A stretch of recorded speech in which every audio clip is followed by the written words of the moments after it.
Assassin's Creed Unity, a game filled with many great things and many bad things.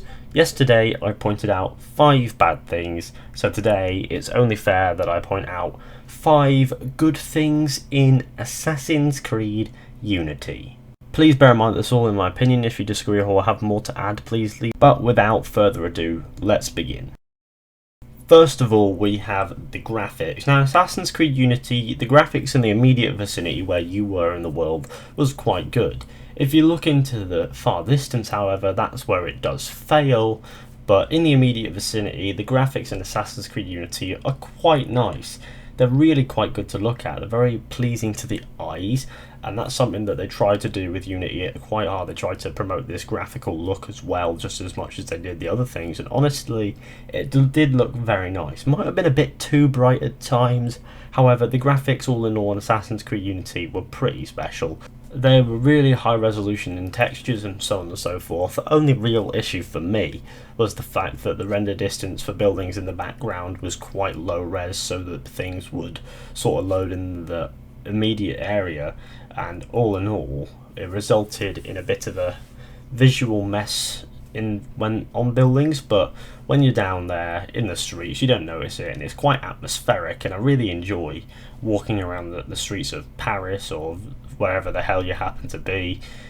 It's pretty fun to see all these lovely graphics and so on. However, it was quite grainy in visuals as well. That was another thing that was sort of a bit wrong with it. However, I stand by the point that Assassin's Creed Unity actually has better graphics and visuals than Assassin's Creed Syndicate. And all in all, the graphics really added to the Assassin's Creed Unity experience, which is something that you cannot fault Ubisoft for. Next up, we have the open world and side content. The open world and side content in Assassin's Creed Unity was pretty good. The open world felt alive, the people felt like they had purpose, the AI could have been better for what it is, however, if you can get the glitches aside and so on and so forth, the game's open world is incredibly atmospheric, and the side content in the open world is actually quite good. Now, I'm not talking about the pointless collectibles and things, because as far as I'm concerned, they can die. What I am talking about, however, are the missions, such as the Paris stories and murder mysteries, which were both very interesting and very fun to play. They'd often follow some very unusual story, or sometimes it's just very basic, and either way, they're really, really fun to play. I mean, there are ways in which they could improve, and they definitely need to explore these ways, but the murder mysteries and Paris stories were a step in the right direction for Assassin's Creed. Syndicate really lacked when it came to these, henceforth making Assassin's Creed Unity's open world an example for how they should look at the open world, and they should be thinking about how they can improve the open world that they've sort of tried to do with Unity, in the sense of what do they think would be great for an Assassin's Creed game. And I feel as if they focused on side content that's really good, we could actually see a really good open world in the next Assassin's Creed game, which would be pretty insane.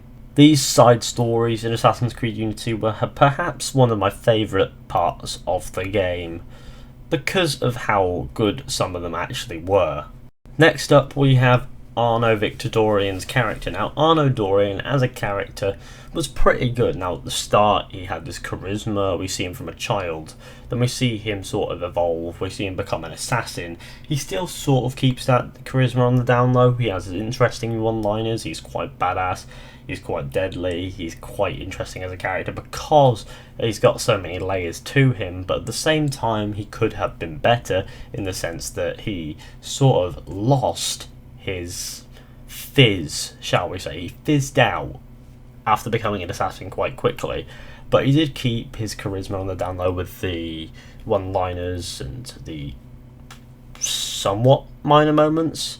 And honestly, I think that Arno's character was pretty good all in all.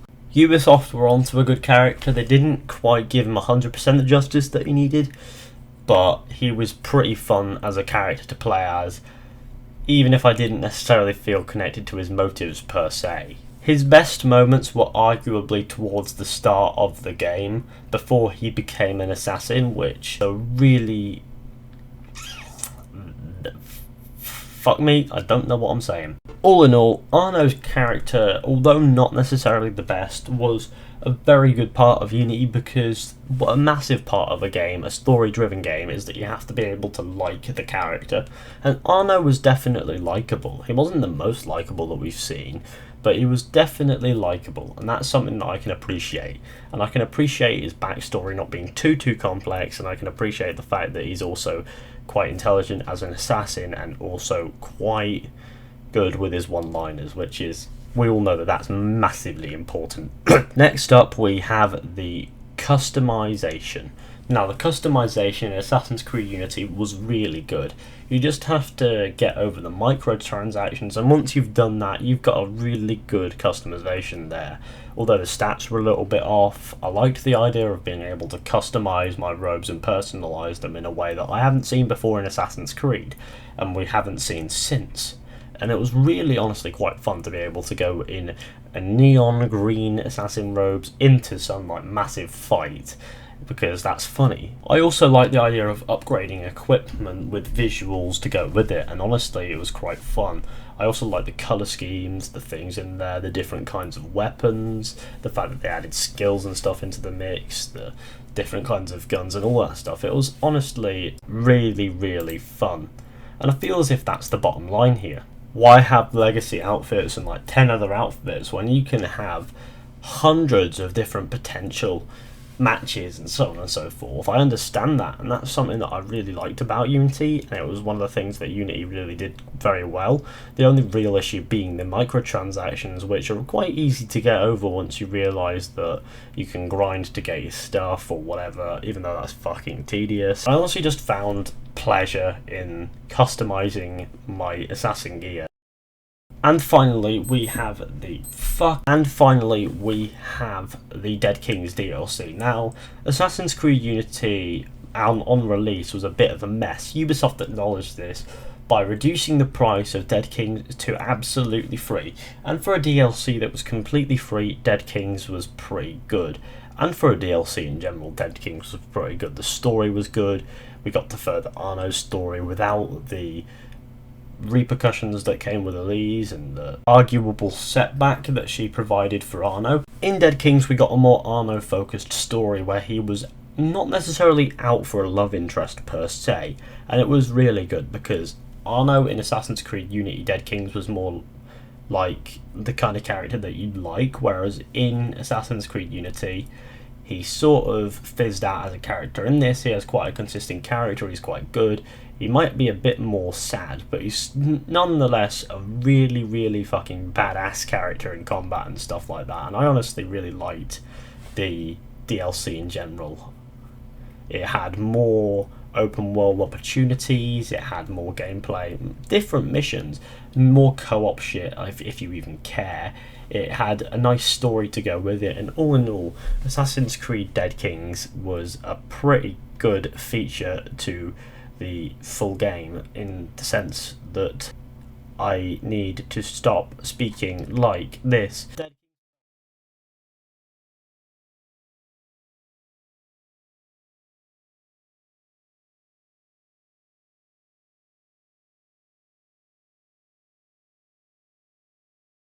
So there you have it, everybody, my badly explained 5 great things in Assassin's Creed Unity. So thank you for watching, I hope you enjoyed. Be sure to go ahead and leave a like, subscribe, share, comment, tell your friends about this video and the channel, and I will see you all in the next one with another video. Don't forget to comment what you think down below. If you disagree, that's fine, that's what the comment section is there for. So I'll see you all next time. So yeah.